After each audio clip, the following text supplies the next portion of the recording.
What's going on, folks? What's going on, folks? Don forgot his GoPro. He didn't expect all these problems. No, so I'm making a YouTube video since I haven't made one in a while of Don's car. I don't know how detailed he gets, you know, with things, but he had added the Lakewood shocks. But the problem is his springs are 122,000 miles on them, and it kind of slammed the front pretty bad. So we have some BMR Demon Killers, which we're hoping will raise the front up, and then the back will go down. Put it on that guy there. So we're putting those in. Decided to do a boost leak test, which is something Don has never seen in his life. So we set him up and showed him, and then he's like, I wish I would have never seen it, because there is, how many boost leaks? 3. Well, technically we fixed 2. And it is leaking between the head and the intake manifold. I suspect a new set of seals will do the trick. If anything, pulling it off will allow us to further examine the intake and, you know, see if it's a potential seal issue, or if the intake itself just is no longer sealing, which will probably be a faster push to do your other goodies, if that's the issue. But I only had to fill this up to about 4 psi to have air pumping out a top hose and then one of his couplers in the front. So this is a nice little setup that most shops have, you know, something like this made. It is always good to double check your stuff if you're having boost issues or anything. This 100% will allow you to find it. The only thing I will say, you have to make sure your cam has at least the intake or exhaust valves closed and nothing in overlap, because if it's an overlap, it's going to bleed pressure out the exhaust.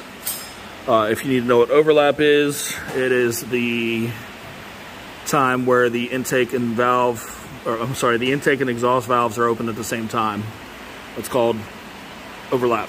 So anyways, that is what we're doing. Fixing boost leaks, doing suspension. I was going to just do suspension, which was going to be a quick, sure, Don, I'll only sleep 3 hours and come do your suspension still. This would be a quick day. And here we are, like, because I can't leave my man hanging. And that's where we're at in life. And he, admit, Mac has been hanging in there. Yeah. So, yeah, but we got to get it done, because you can't run 9s if you got all these issues. The problem with his 60-foot, I don't know if he explained any of it in his video or if he will. He's got a whole rack of videos. He's not very active on Instagram, but he's got a ton of YouTube videos. So I know a lot of y'all follow him that follow me or subscribe to me. And he's definitely worth checking out if you're into the track and all that stuff. But I'll explain some of his issues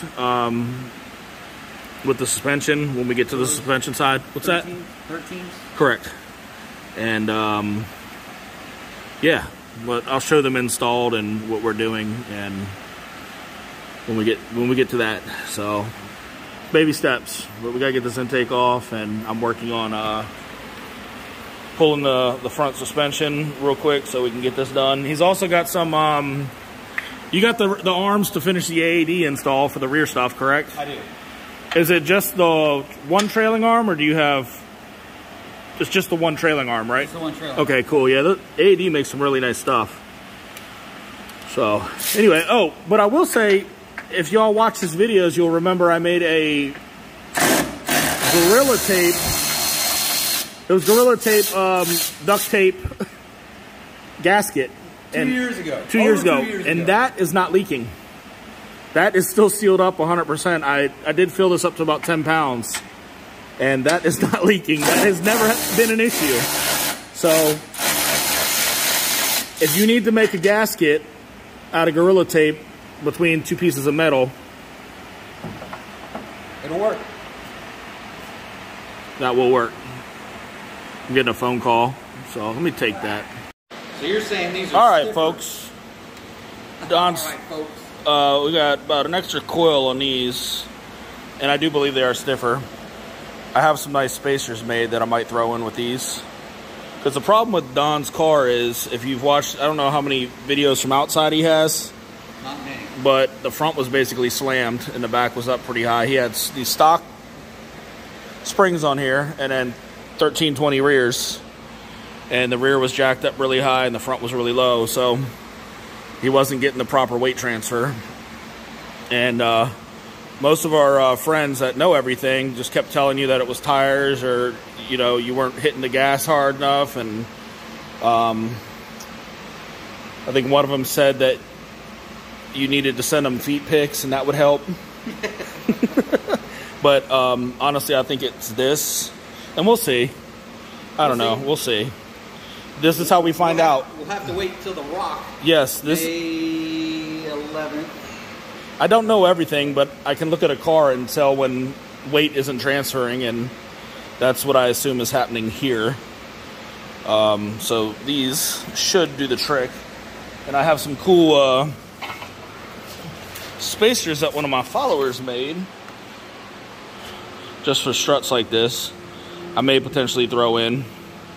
It's about 3/8 of an inch, just to give it that extra little oomph. I don't know, Don. If we can get them to make another set, I'll go ahead and throw these in if you want to just go with it. I'm with you, man. I don't want it too high. And we don't want to do it twice. You also kind of want to do wheelies one day. That is true. We might just want to throw them in, because this will give you an extra little oof, because it'll make the spring preload higher too. Right. Because those on a stock shock would have a little bit more preload, because those that perch actually sits a little lower in comparison to a stock shock. So this would almost put it where it is on an OEM shock for your car as far as preload, and it shouldn't sit too high. I think we'll just do it, and in worst case we fix it later. I'd rather the front be too high for the track than too low, because we can always. I'm not worried about driving around town. Yeah, we can always level it out later. About getting the track right. Yeah, and don't pay attention to the car in the dyno. We don't normally have these cars on a dyno. That's a favor for a buddy. We're not going to talk about that. All right, cool. Well, we'll do this, and I'll show you an installed video here shortly. All right, folks. This is installed. There's some beastly things. The same height as the stock ones before they're smushed. Yeah, and then I got the spacer in there, so these things should it might just be doing a wheelie, just standing still at this point. 1/4 60-foots, here we come. Hopefully. All right, folks. We got modern red springs. Modern red springs, modern red shocks. For a modern red Hemi. For a modern red Hemi. All right, this should definitely lift the front up. All right, folks, we have a modern red butthole. And he didn't even jump. We can tell you spent some time in the military.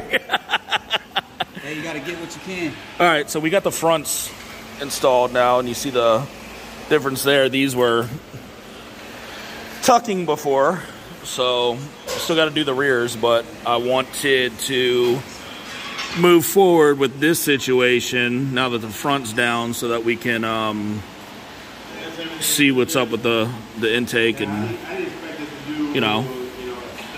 because this is going to hold them up from driving. The rear is only going to take about 20 minutes to do total, jacking it up and doing the arms and everything, and the rear spring, so I'm not stressing that, but this needs to be addressed, just so we can get an idea of what's going on. So this is videos all over, but I'm doing this because he ain't doing it, and everyone always bitches at me to make videos, so here we are. You are learning. I'm making you work.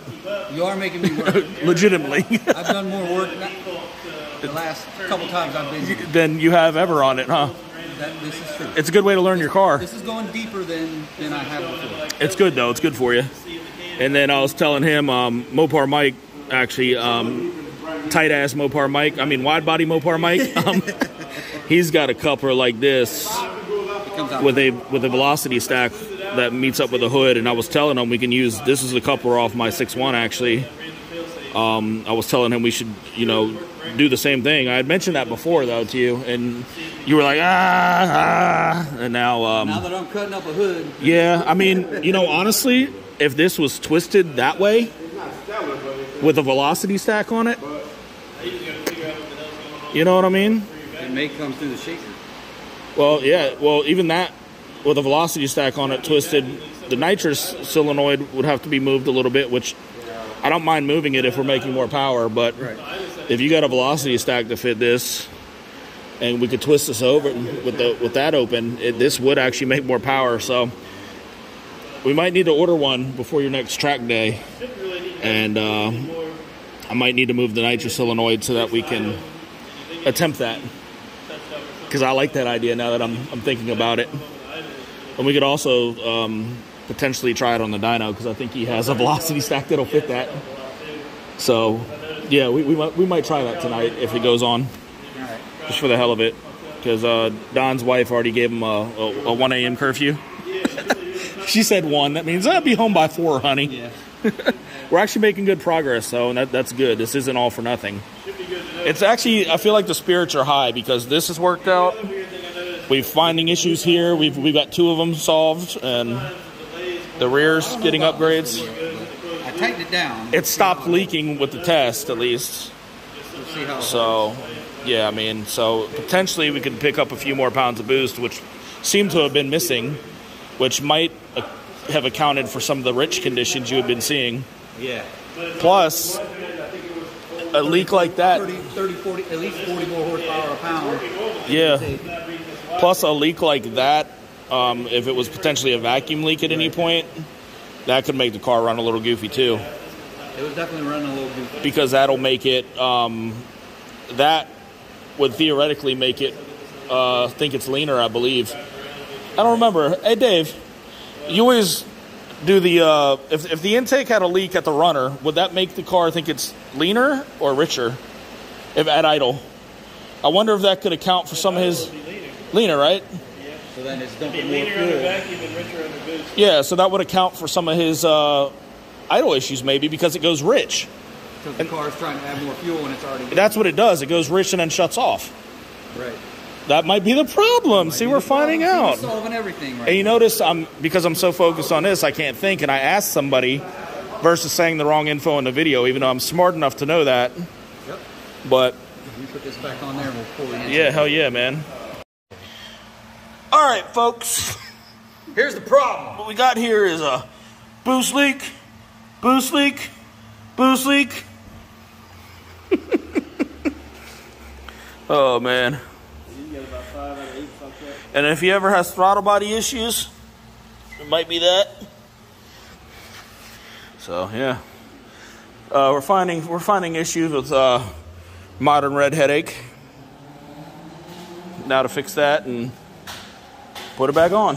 I think he wants to test fit a high ram real quick. But no, then I'll have to take the boost leak thing off. He's just doing too much. I was gonna do the little jerk.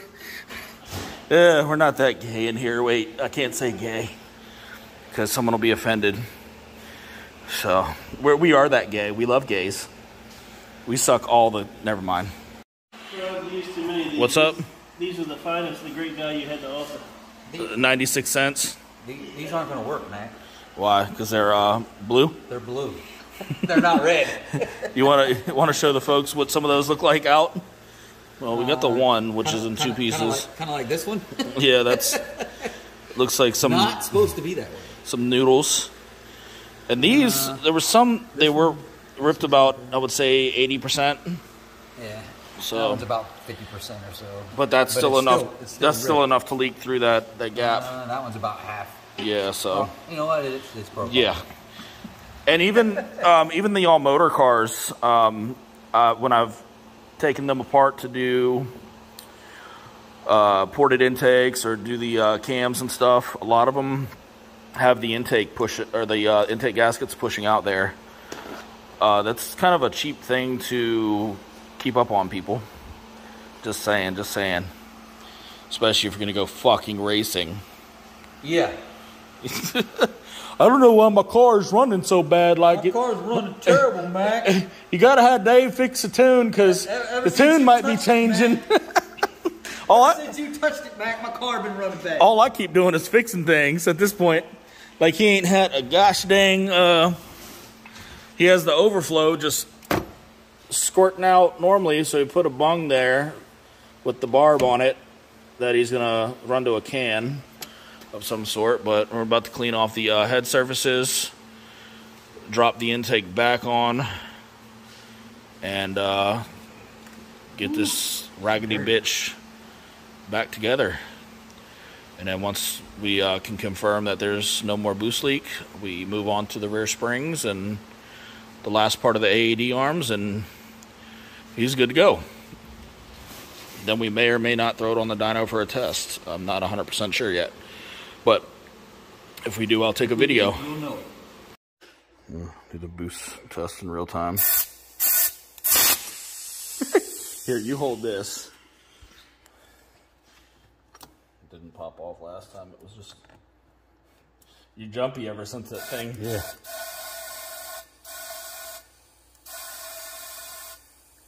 You hear another one. Is it the race valve?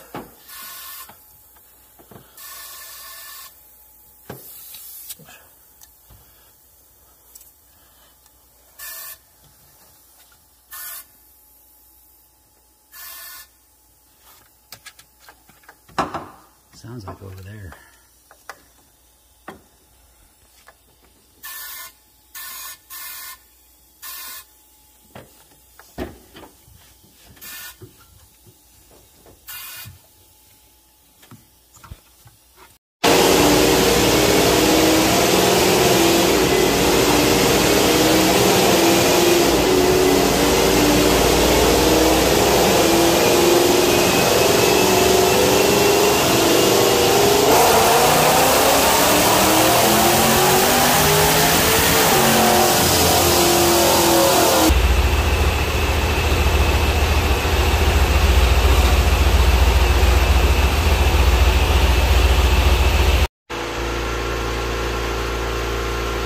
That's the difference between listening to something I've been saying for many moons, which Mopar Mike already did, and not listening. So there y'all go. That's what it used to make. Well, it made like 680 something, so it actually fixed a lot of the boost leaks. So, and it only ever made 733 on nitrous, so the 750 was no nitrous, just all boost with the little adaption. I'm not saying what it is. Fuck them people and fuck them kids. All right, so that is the stance now. As you saw the dyno, we got the dyno done. We got the BMR Demon Killers in it. We got this is just jacked down. It needs to settle a little bit, so that'll probably go down just a little bit. Got my little spacer in the front that I had made, the Lakewoods, which he had in already, but they couldn't function properly due to the suspension. We fixed 3 boost leaks. But today found an issue with an injector. I don't know if you spoke about any of that in your video. Well, I haven't said anything. all right, because it was just all the shit. Well, we need to see if it could be potentially be an injector issue, which might explain why sometimes it was down and others it wasn't.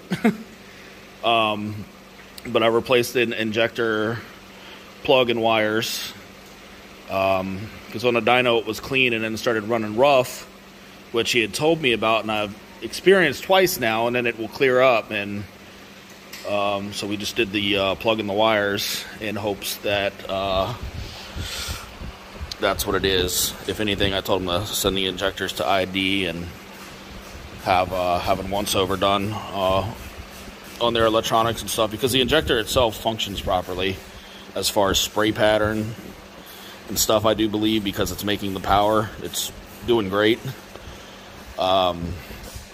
It's just an electrical issue, which I'm just hoping that I fixed. The intake manifold gaskets, like y'all saw, tightened up some clamps, put some stuff on some things. What else? I don't know. We did some stuff, and we came up with a plan for more stuff. And I think he's going to have some really fun videos coming up. And if anyone local to Virginia is watching this, Virginia, Maryland area, and you have a stock Challenger, like RT style hood, any color, we can wrap it. Need like ASAP. You can let him know or let me know. Instagram would be preferred unless you comment on this video. I don't really pay attention to anything anyone says, to be honest with you. But he needs a hood like ASAP. Unless you see a video where he's already got one.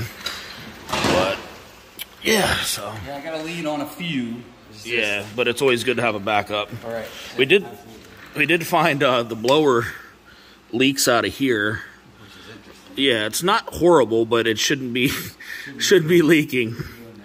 So that was a neat find. But other than the blower, we got rid of all the other boost leaks. I confirmed it with 14 pounds of air pressure in the tester until it blew apart.